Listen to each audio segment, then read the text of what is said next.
Hello, great. I wanted to have this graphic up, but I somehow botched that, so try to pretend you didn't see anything. So, there we go.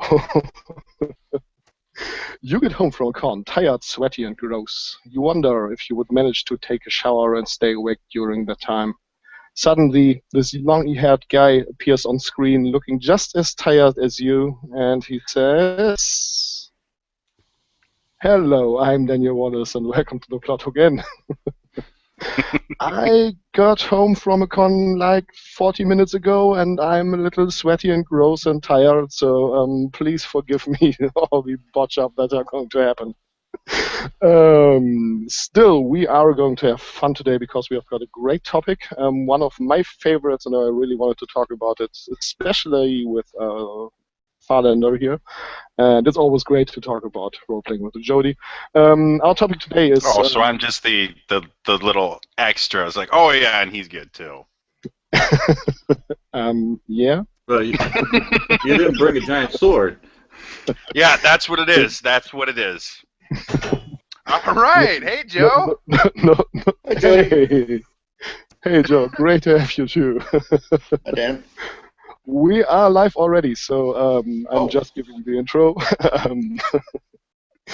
Okay, well, today we are going to talk about Continuum Transfunctionating, house rules, rules in general, and creating and playing your own system. So, my great guests here are Joe, Nick, and Jody. You've all seen all of them on the Hangouts before, and yeah, I've got the feeling that this is going to be great. So, if you want to introduce yourself just shortly, so I've already said your names, so maybe if every one of you has a little initial statement about the topic today. Jody, house rules, making your own system. Have you made your own system? What do you think about house rules? Just a little quick statement about that. I've never made my own system. I'm not nearly as awesome as you guys are. I house rule a fairly often, normally for small things, just because some of the systems I've played have been very combat oriented, and so I tend to prefer role-playing. Not that I don't like combat, but I tend to prefer role-playing, and so I will house rule things on a fairly regular basis to allow people to solve things through role-playing as opposed to using a giant sword like Daniel and Farlandir have. Okay, Nick, your take on the whole subject. Well, I very much addicted to creating my own systems and modifying rules, and I do in fact have a giant sword, just in case that doesn't work. But the great thing about it is tailoring it to your interests, tailoring it to the way you think you want things to work, whether you're just making little modifications, taking out something about a system that you're playing that you don't like, or just adding in something that you really want to, that you had a creative idea for, and just sort of layering it into an existing system. I think that's sort of the basic introduction that I had to it, but then I just kind of got carried away, and now I make system after system, and I've been doing it for over 20 years. So, Joe, in the after show of our last hangout, you said that you have not created your own system yet, but that you have a lot to say about it. I've played in systems that were created by people, and I do house rule quite a bit. So. Great, so let's jump right into it. The first little statement, I have not prepared. This thing is empty. I'm sorry. I thought about it in the car, okay? So that counts. First thing, yeah, definitely. First thing I have to say is, if there are rules that don't work, change them. But think carefully and take into consideration the whole picture before you house rule anything. So if it doesn't work once, try again and again, and maybe then house rule something. Because I think it's always a danger that you miss something about a rule, or that you don't take into consideration other rules that somehow interact with this one? I think, and this is one of the things I've had to kind of teach a couple of the DMs that I've been training recently. The prerequisite to being able to use a house rule, in my opinion, is you have to understand the system well enough to know if you're going to break it or not. And so from what you said, you have to, try it first. I think if you're at the point where you can make a house rule, you should already know, you should be able to look at a rule and go, this is how it's intended to work, and this is what it's going to do, and these are the other things that it's going to affect. And so if I house rule it,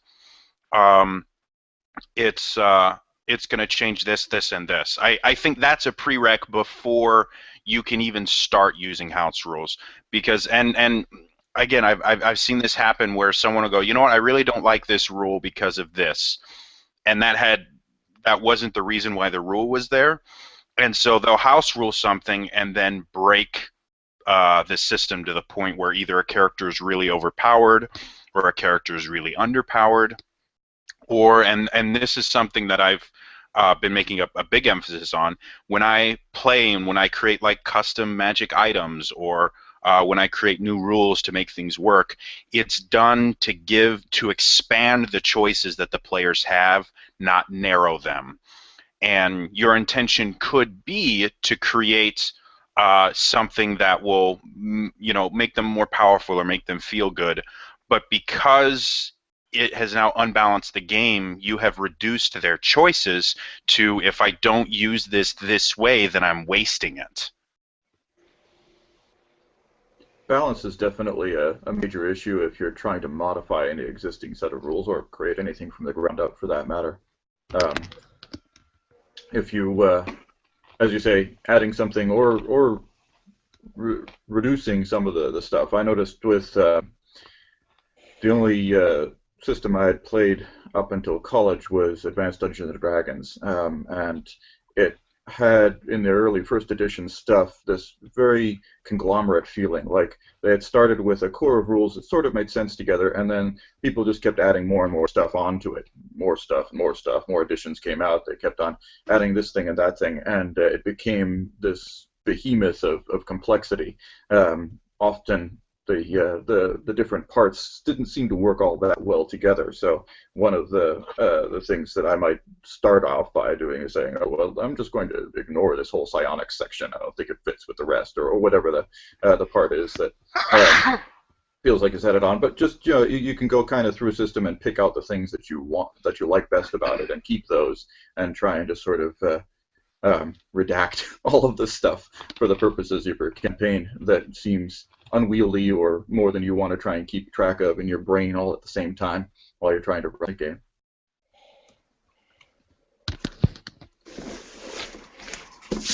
Joe, anything to add? Well, as far as reasons for doing house rules, no. As far as conditions of when house rules come into play and such, yeah, I could. I mean, there's times in which, in dealing with the rules of the games, like it doesn't necessarily meet the criteria that you would normally look at. Say, for example, in Dungeons and Dragons, when they refer to as jumping rules, is they always refer to it as being a strength check to be able to jump so far, but jumping is not just strength, it's also dexterity, and it can go both ways. And it's like, that's one of the house rules I have, is a jumping calculation that takes into account both dex and strength. And that allows people with like a high dex and a low strength to still be able to function properly, as opposed to one with or at least the equivalency of someone with a high strength and low dex. So. Okay, great. Thanks for the answers. The second little statement I have, that was actually my opinion on the thing, so I don't really have anything to add.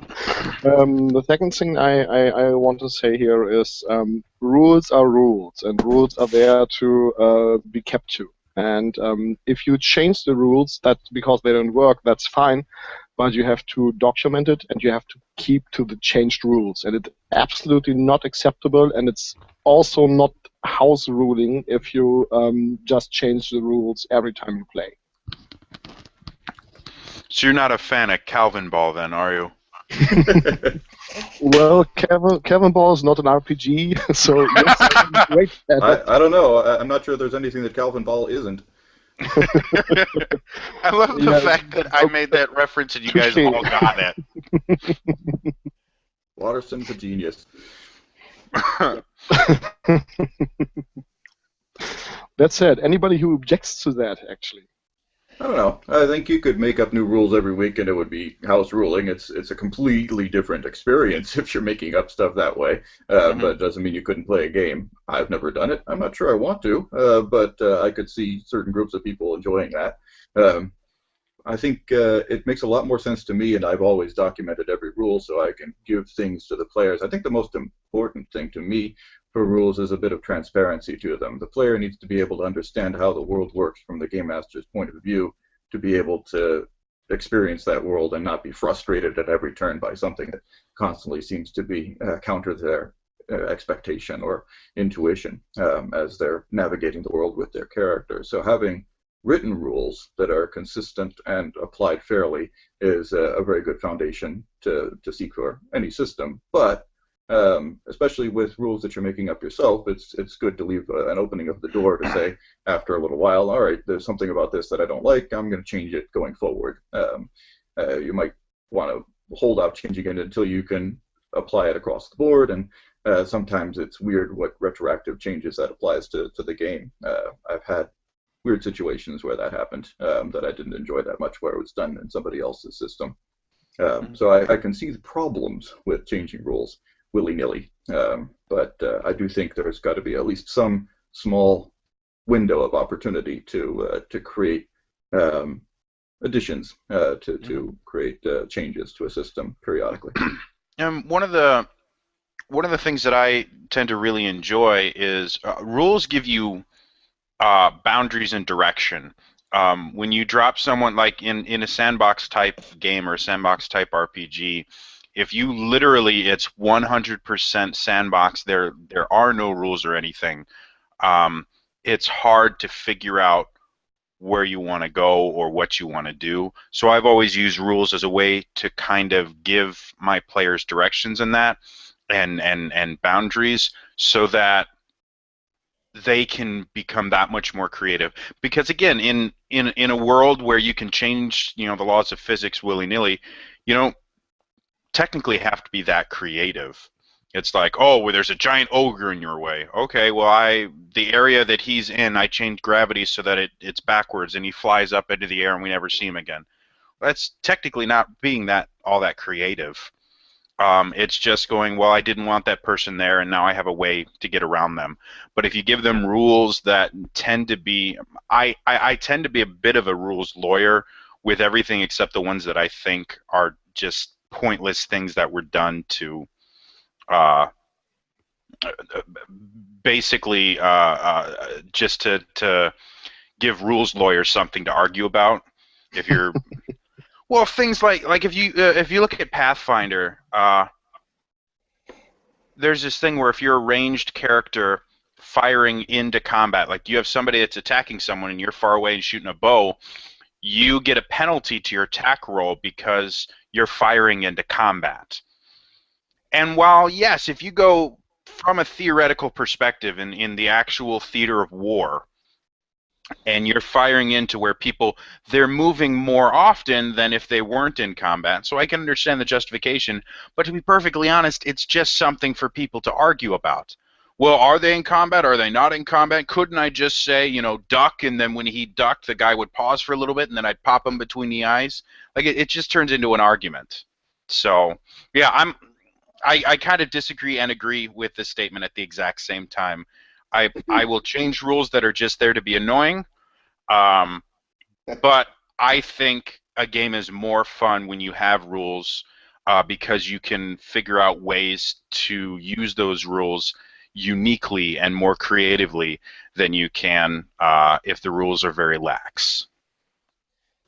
Well, I go with the idea that in each version of the Dungeons and Dragons came out, particularly in the DMG, they always refer to in the beginning preface saying that these are guidelines. The rules are there to give you a basis of how to work through the world, but if you feel that you need to change something, go ahead and change it. They actually do state that in the books in every version of Dungeons and Dragons that's been out, is that if you need to change something, go ahead and change it. It's your game. You're the one that's running things. But the main thing is that when you do consider changing something, it has to fall in line with story. Story is number one. The rest of it will fall into place. And the idea is for everyone to have fun. Yep. Absolutely. I think that's actually something that often gets forgotten in the process of discussing role-playing theory and stuff like that. That there's no wrong way to do it. The only way to do it wrong is to not have fun in the process. And that's about it. So I can give my own perspective here. This pretty much summed up this statement pretty much summed up my own opinion on it. But I'm not that great at documenting things when I'm role-playing, and so I usually try to make it as clear to everyone which set of rules we are using, and to inform new players about the house rules we are usually using, and all of that. So and if the situation really obviously, which is not a good way to think about it, because it's maybe obvious to you but not to everybody else. If a rule applies by the wording but not really in this situation, to just leave it out and jump it. So, well, I think that's fine, and that's fine to do without documenting it.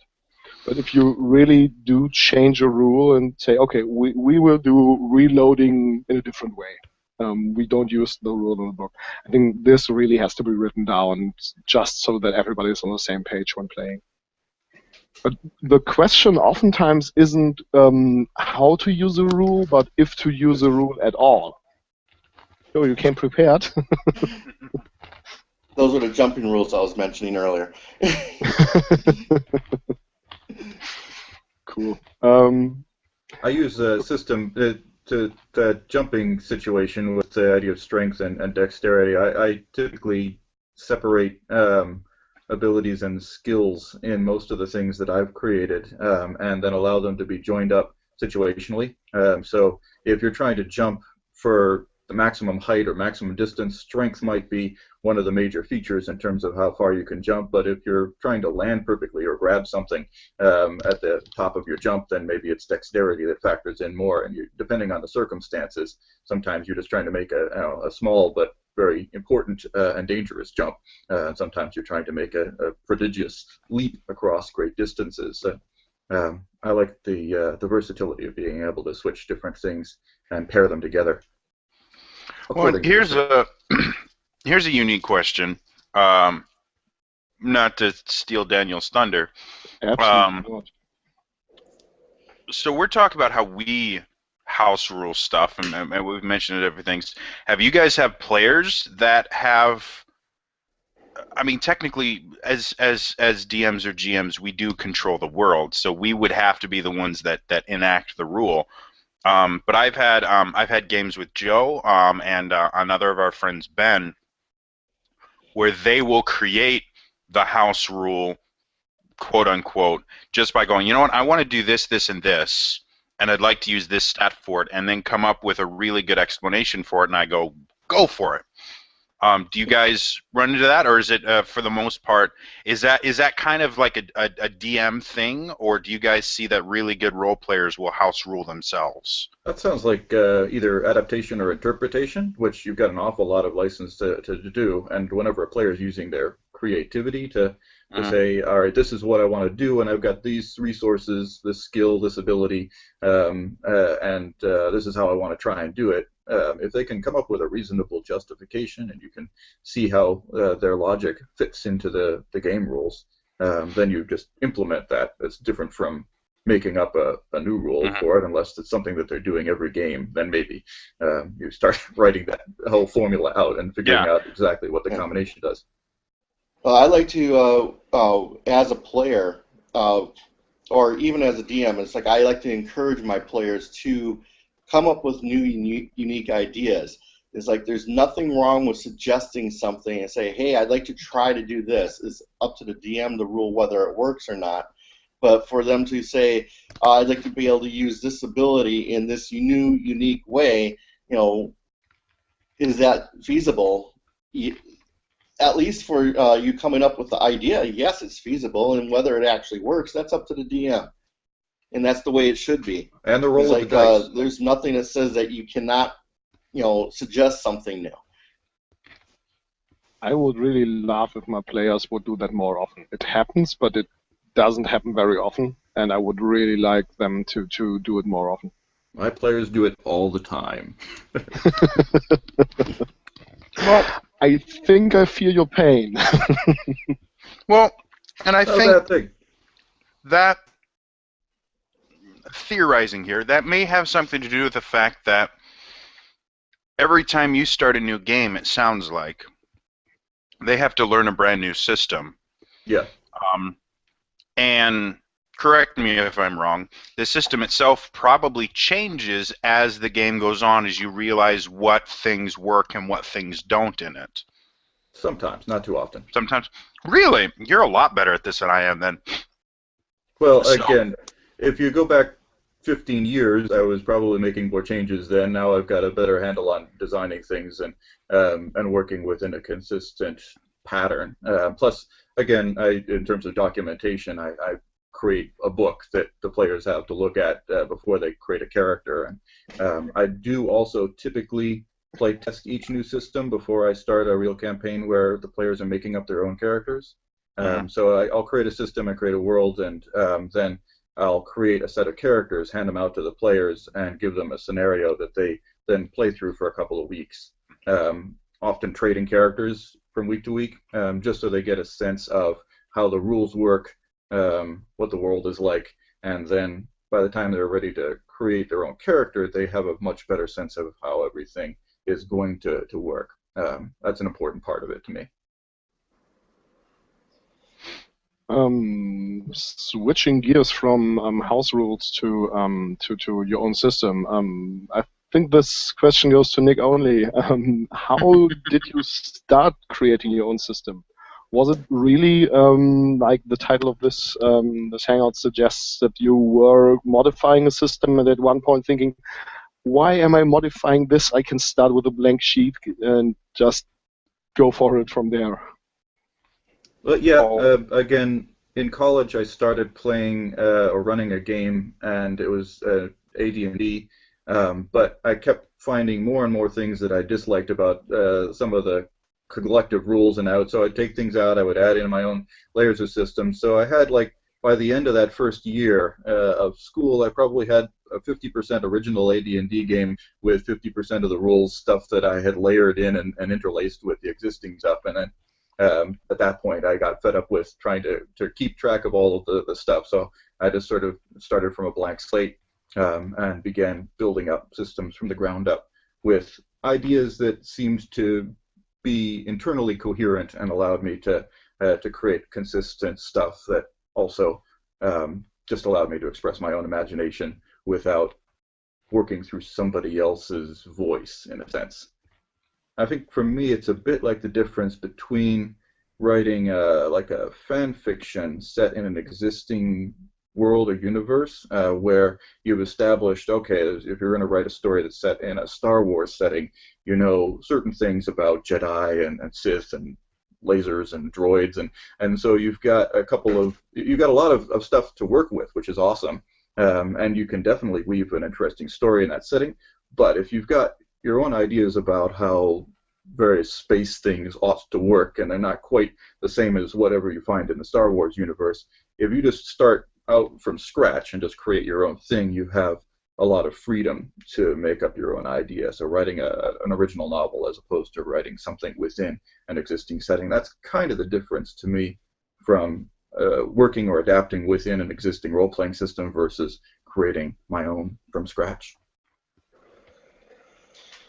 Yeah, for me it was really the process I described. I played Cyberpunk 2020 back then a lot, and I started house ruling this and that and that and this again. And so at some point I thought, well, I should really just keep the idea, and so I kept, I think, the most of the stats, most of the skills, the rolling system itself, which is not that complicated. It's basically stat plus skill plus 1d10, and well, the target numbers, I also kept them.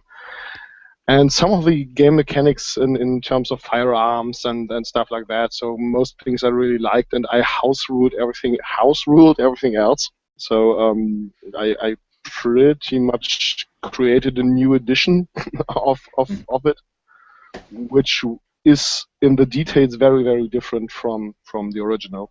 And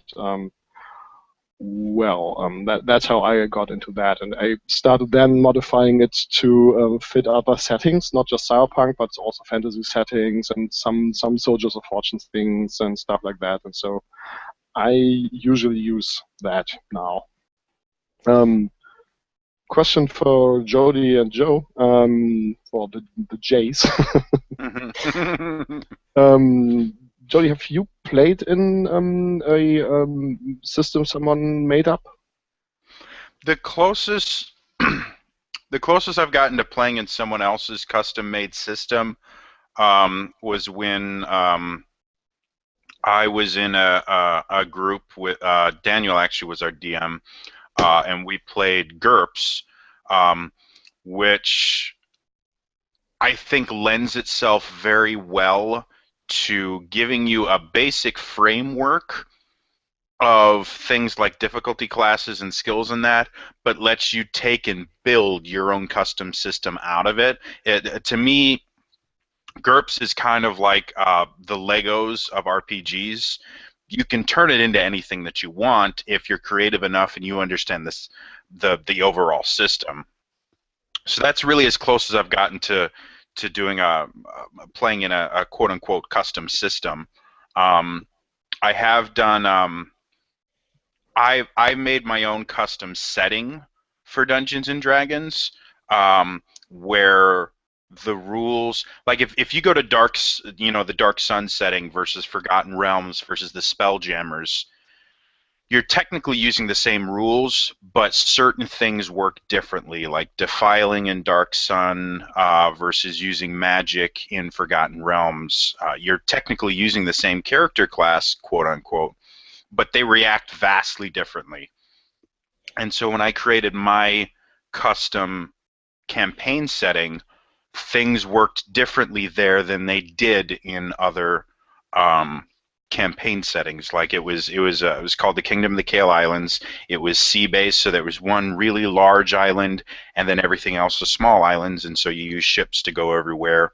And what would have happened if the series kept going? I was really, if you guys are familiar with, there's a video game called Rift. It's an MMORPG.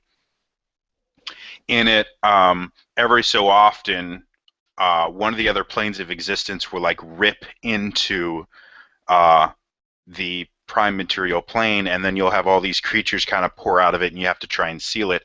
That was kind of what was going to happen in the Kingdom of Kale Islands, is every so often you'd be traveling somewhere, and the elemental plane of fire would kind of bleed through into an area, and everything would change a little bit. And then it would bleed black, it would bleed back out. Because I like that idea, because it's from a storytelling perspective, it's a really great way to introduce chaos even in a calm situation. I love chaos, and each different plane of existence has a different hierarchy. They have different political structures. So you could be just on the prime material plane and just walking around and doing stuff, and then accidentally go into, the Feywild, which is the magic material plane. And the people that were bad guys in the prime material plane are now your allies in this one, and they're being hunted by other things that you've never heard of. And so I like that idea. So in my very long-winded answer, no, I've never played a custom system. I've just played custom campaign settings. I, on the other hand, have. Yeah, I've okay. played in various custom systems, and I've helped playtest one that was actually being developed by 3 math majors and 2 physics majors. And talk about math-heavy games, oh my god. This one, the only people that actually understood the rules were the people that made the thing, but the game system was very detailed, had a rule for everything, and it came out very realistic, even in the fantasy and sci-fi type settings. And it was a game system that was built for the purpose of being able to run any type of campaign setting. So you could do the sword and sorcery, you could do the space battles, you can do modern day, and it was covered everything. How did it feel different from, well, let's say bought systems versus homemade systems? So how was this homemade system different from bought systems or from off-the-shelf systems? Well, especially in the look, especially in the feel. The look, obviously, it's sheets of paper. I can only say from the standpoint of a player, but as the feel goes, and I think part of it had to do is because it was one of the creators of the game that was running it. The feel as a player is things were a lot more fluid. And it's like it just cruised along. It's like everything was done rolling percentiles on everything that you had to do. There's no D20s in there at all. Everything was percentiles. And on his point of it was very math heavy. As a player, it wasn't math heavy at all. It was just me dealing with the story and my reactions to the situation. On his case, it's like he would calculate the percentage chance of something working or not working, and it was all math on his part, and then I'd roll percentiles and see if it worked. And that was it. And as a player, it was very smooth, very easy to flow from point to point to point, but I just think it was a really well-made game. But you'd have to be a math major to run it. I think that's a pretty good sort of summary of my experience in crafting games. Is there's always a balance between almost infinite complexity to represent all of the variables you can think of that might affect circumstances and situations that people have to roll dice to resolve, versus playability. And my general rule, or my general idea for a rule, is that it needs to be, first of all, easy to understand and then simple to implement. Ideally, so that you could hand it to anybody and they'd be able to do that, not just to the person who created it from scratch. But I think for playability, I like rules that don't feel like they interfere with or take over the game, but support it as a sort of an understructure that you can then roll along on top of, and exploit or use in situations where you've got advantages, by all means. But it shouldn't feel like the whole point of it is to figure out how to roll dice and create combinations of numbers and figures that add up to a particular result, rather than the sort of storytelling adventure that I think most of us probably got into role-playing in pursuit of. Well, and that I guess that brings up one of my issue with a couple different systems that I have played that I won't play without heavy home brewing and stuff like that. Is the idea of my personal opinion for role-playing games in general. It's one of the reasons I like the 5th edition of D&D so much. Um, is there doesn't actually have to be a rule for everything. Mostly because, again, all it does is it creates arguing points. It's like, well, this rule states this, this, and this, and it should be, a strength checks plus your, D20 plus half your level plus, your left testicle or whatever it is. And I hate that. It's one of the reasons I don't play Pathfinder. It's one of the reasons that I don't play D&D 3 and 3.5, because they literally had a rule for anything. If you ever got into a situation, there was, in one of the 40,000 books out there, there was a rule for it. And if you knew where to look it up, it would tell you exactly what you're supposed to roll in this specific situation. And, like I said, firing into combat versus firing not into combat, that's not going to really affect the story all that much if you shoot them in the head, or critical misses and critical hits.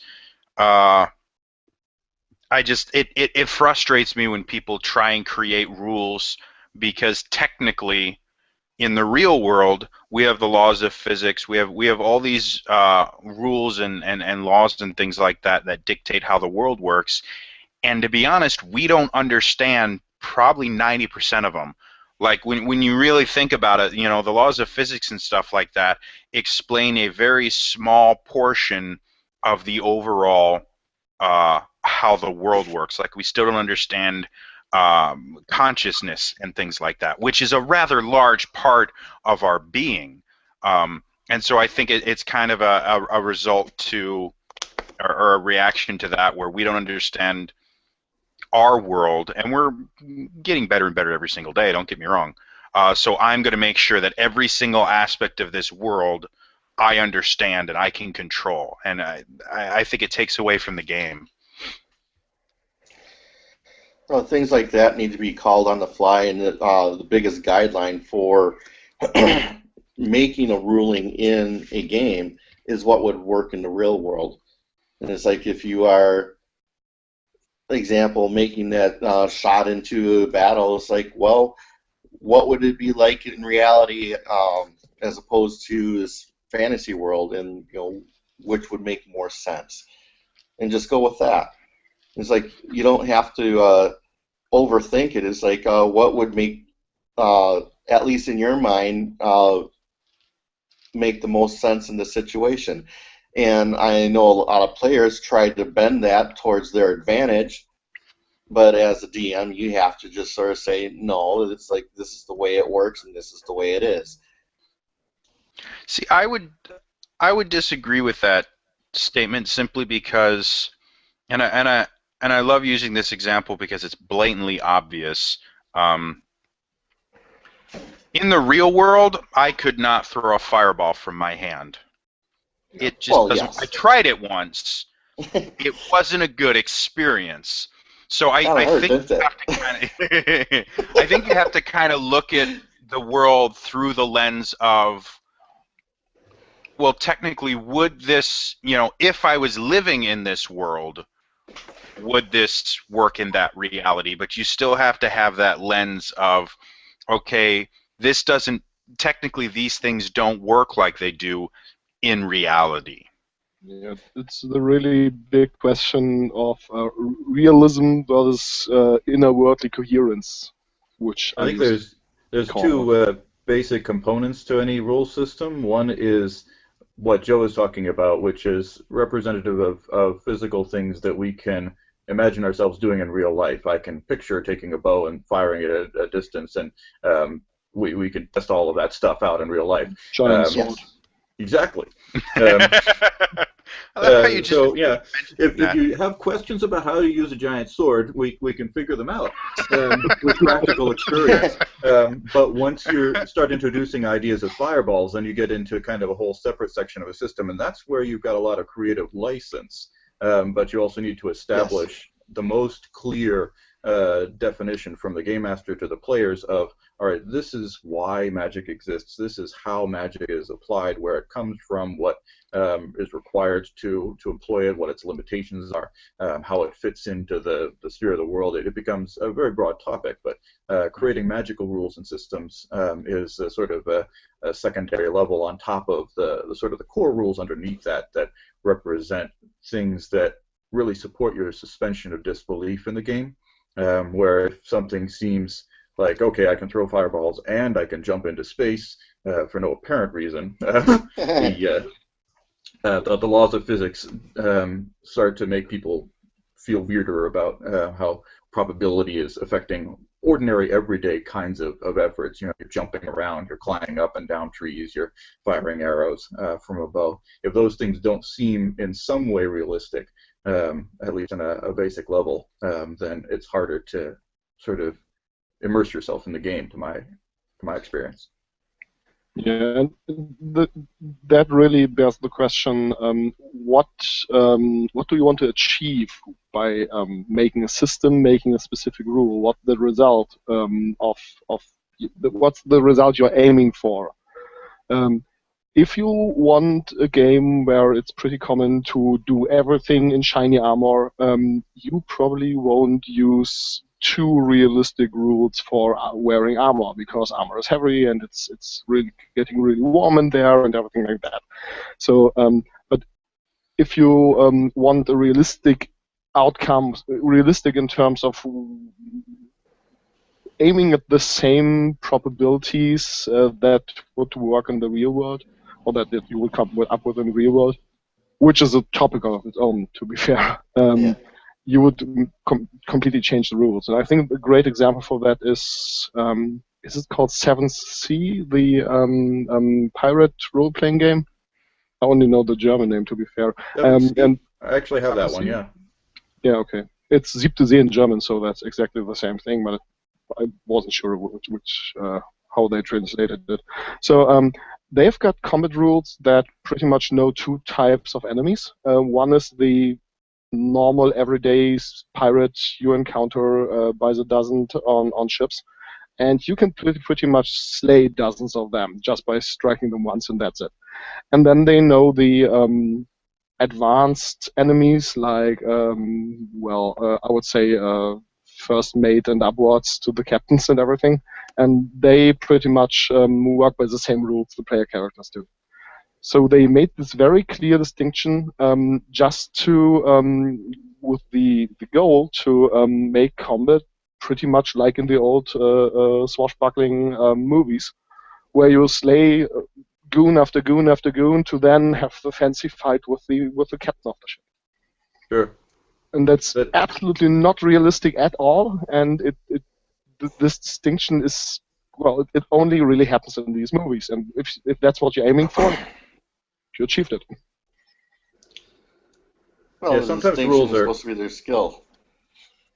I think sometimes those rules are just in service of some sort of dramatic storytelling opportunity for a game, and the idea of the superhero or the extraordinary character that's one of the ways you can try and rig things up so that the player has that experience of being like the hero in a comic book or something like that, where the sort of ordinary opponents are not a real challenge. So they're trying to create tiers or levels of distinctions. Or here are these minion types of people who are very easy to overwhelm, and then there are sort of peer level opponents who are almost equivalent to the character, and then you go up to the sort of boss monster type that might be a match for an entire group of characters, where any one of them alone against that person would be as overwhelmed as the minion against their character alone.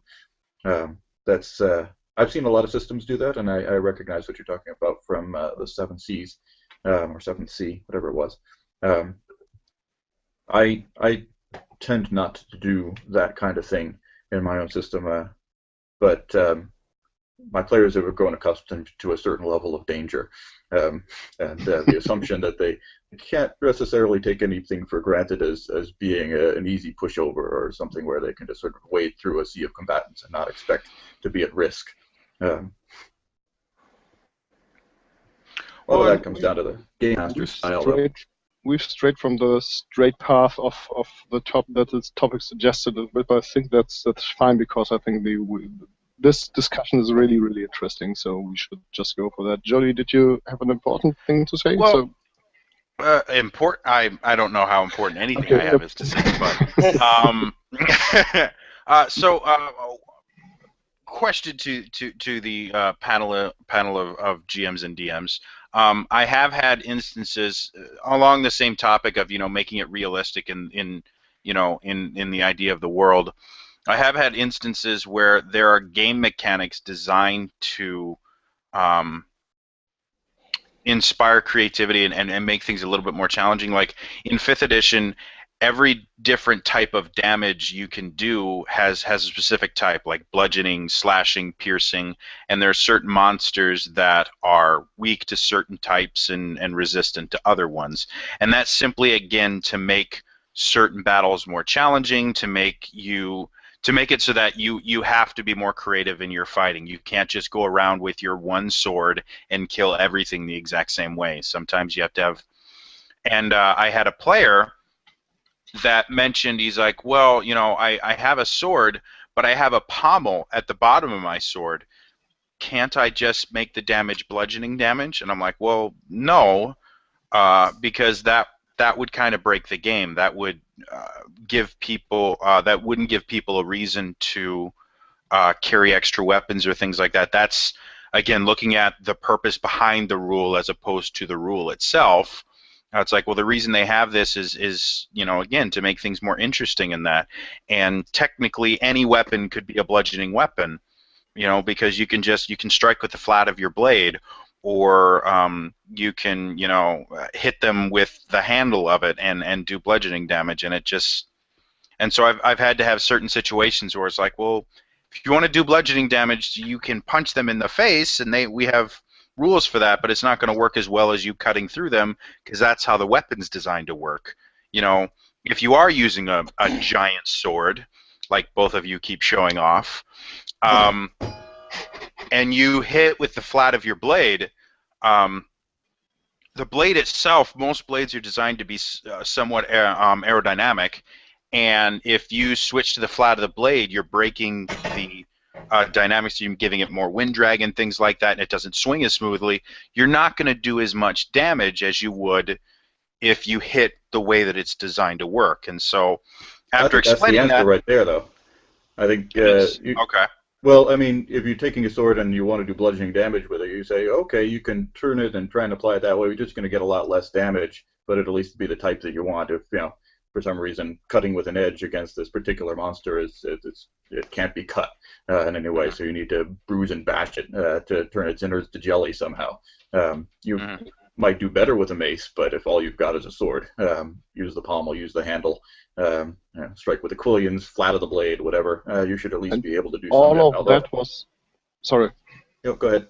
All of that was actually historically done. Striking with the pommel, striking with the guard, switching the blade around, grabbing it by the blade, and using the guard to hook and everything like that. So, yeah, but that's actually something that I would really like to house rule in that case, because I would be like, well, it was historically done, and it would actually make sense in that case. So, I would really like to introduce that element into the game, and maybe introduce a secondary skill or technique or whatever, some way to give the player the opportunity in that situation. Just say, well, okay, you've never trained to do that because you are using the sword in the way it is intended to be used, with a blade, just striking with a blade, but you could try to do that, and then later maybe your character can learn something to make it easier or to increase the damage or whatever.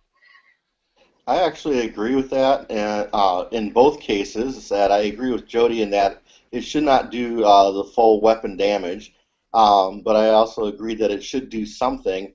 And if I was to be presented with a situation like that, my ruling would be to have it be a makeshift club and damage as such, which is usually considerably less than what a sword normally would do. That makes but sense. It still does damage, and it would be the type that they're looking for. And the makeshift club option also allows you to kind of shift away. Like if you're an expert swordsman and suddenly you're trying to use the weapon not really as a sword but as a bludgeon, you might not get your full skill, or you might not be as accurate with the weapon as you would if you were using, the full length of the blade to point, thrust, cut with in a traditional Exactly. trained manner. My head is just exploding with ideas. Different types of sword skills, like the knightly way. Well, knights actually used all these techniques, but more the cinematic way to use it with just the blade, or the more dirty street fighting way where pommel strikes and everything is really common and trained, so you get a bonus for that. I would love a dirty fighter class. Like the fighter class in general, they do higher damage because they're using they're putting the pointy end than the bad guy, the way that's designed to use. But the dirty fighter class just keeps making things worse for people. It's like, yes, I chop him and I cut him for 14 damage. It's like, okay, I go up, knee him in the groin, and he is now has disadvantage on all of his attack rolls for the next 2 minutes. Because he hurts, but I only did like 6 damage. Yeah, you get bonus points if you do things like throw tankards at people. And it's actually easier to hit if there's beer in it, because you've got this area effect. That would be such a fun character to play too, because they never do high damage, but they're always doing crazy stuff. I slap him across the face, and now he doesn't feel good, or I throw sand in his eyes and then headbutt him. I take 7 damage, but he takes 12. And a humiliation penalty. That would be that would be an amazing support character. Like, you get the enemy really angry and annoyed and uncomfortable and everything, and then the guys with the big swords come and just cut them in half because they can't defend anymore or anything. I'm going to build the character class tonight, and that would I tend to build my characters based off of how I want them to feel when I'm playing. So it's like, I want this to be kind of a swashbuckler Errol Flynn type, and I think I can do that by making him a bard and giving him these feats and that. So yeah, now I want to see if I can make a dirty fighter, because I think that's just a cool idea. That's one of the first things I added into a system when I built it up from scratch, and I don't think I've ever had a system that didn't have those options ever since. They're just too much fun.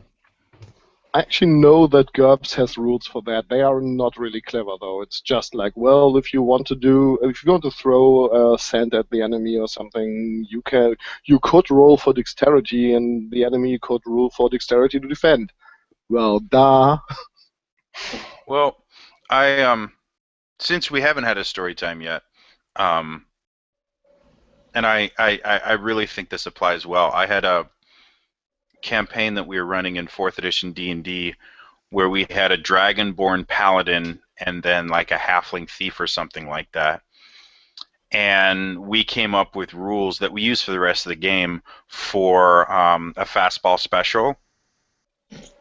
Where the dragonborn would pick up the halfling and just hurl him at the bad guys.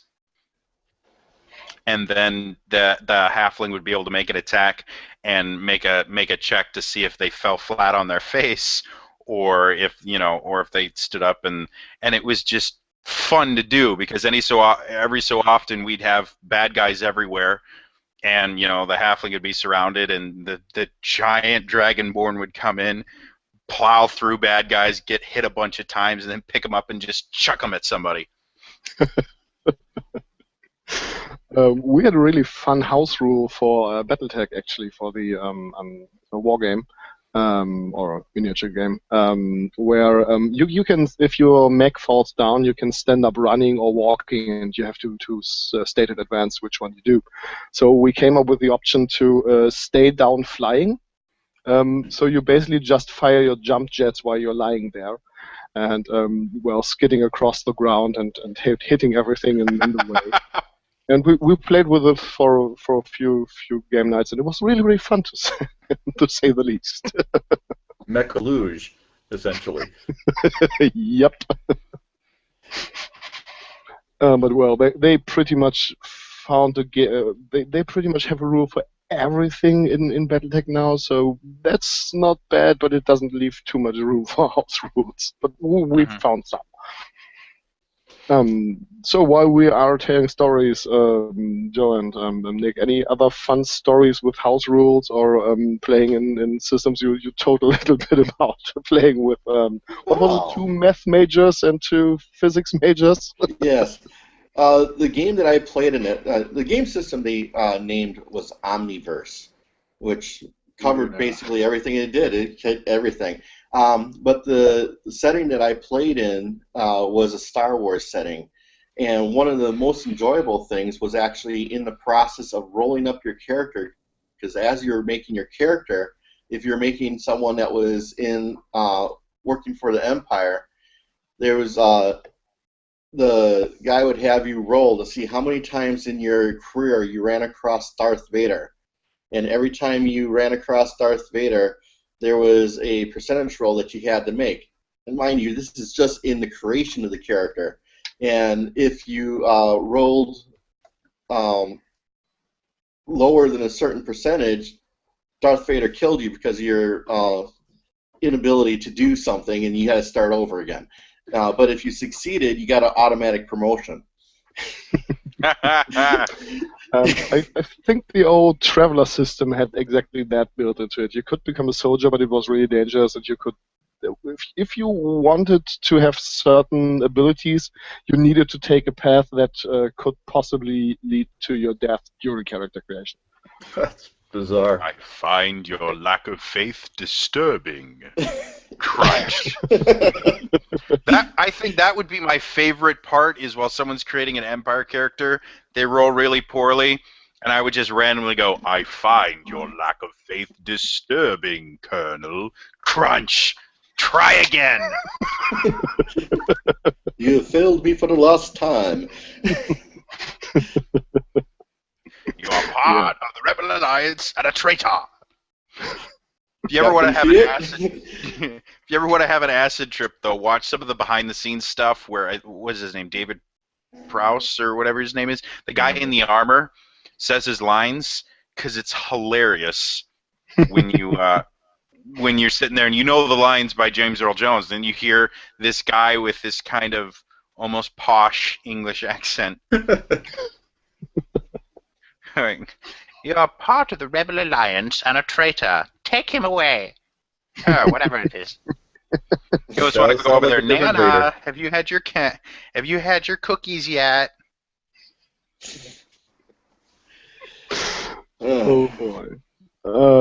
Well, we are close to an hour already. Oh yeah. Shocking.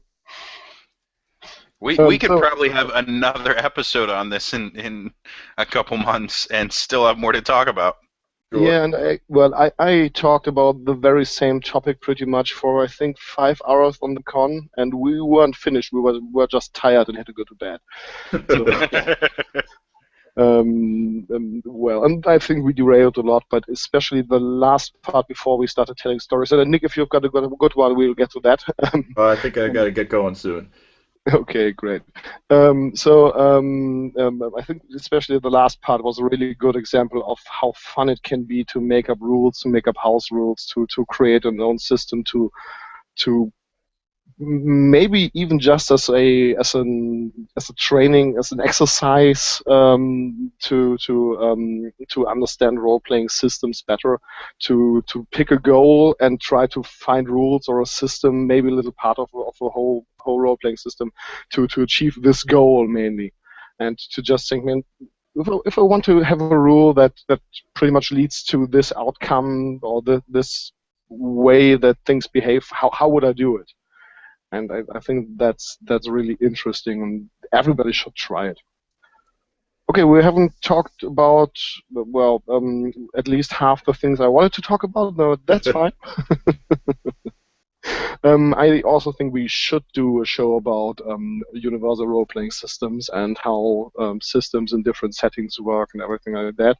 But the next show is going to be in about 4 weeks.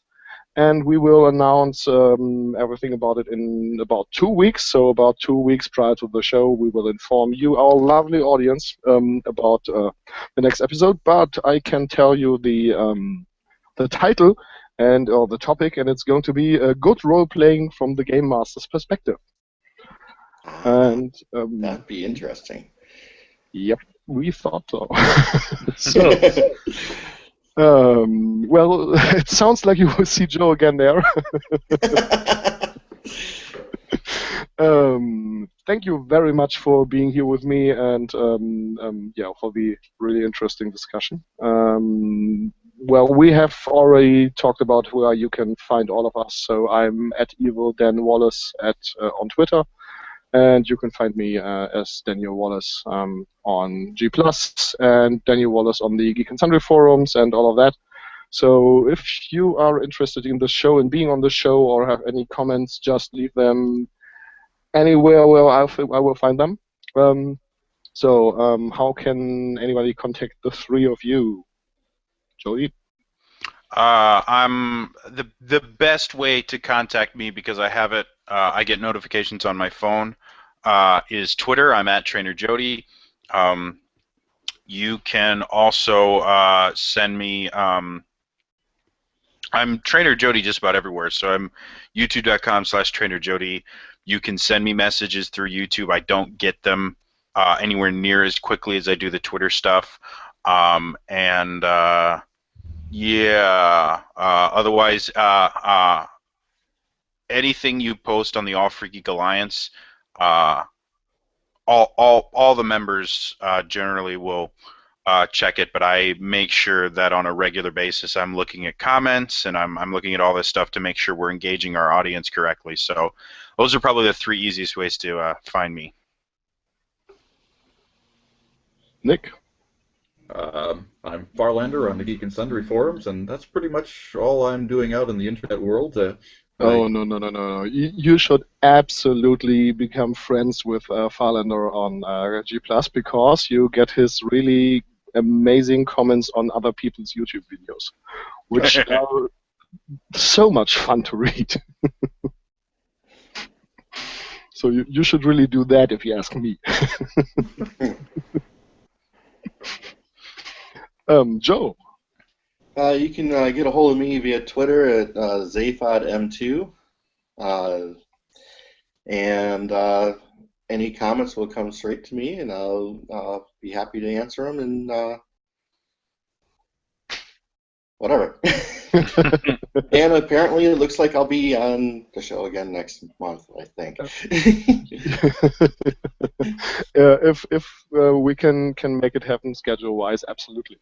As I said, thank you very much for you. Thank you very much to everyone who has been watching and will be watching. So let's wave goodbye to our lovely audience. Oh, and by the way, guys, if you have a topic you want to see us talk about, put in the comments. We'll make sure that we'll address it on one of the next episodes. If it's a big enough topic, we'll dedicate an episode to it. If it's a smaller topic, we'll mention it during one of our other shows. Oh, absolutely. And just to make it a nice picture to go out with. All right, wait. Hold on a second. We can... Hey, mine's not anywhere near me. Well, bad luck for you then. I have to run downstairs to get mine. Jody's tearing apart his room. We won't catch him unarmed for the next video, that's for sure.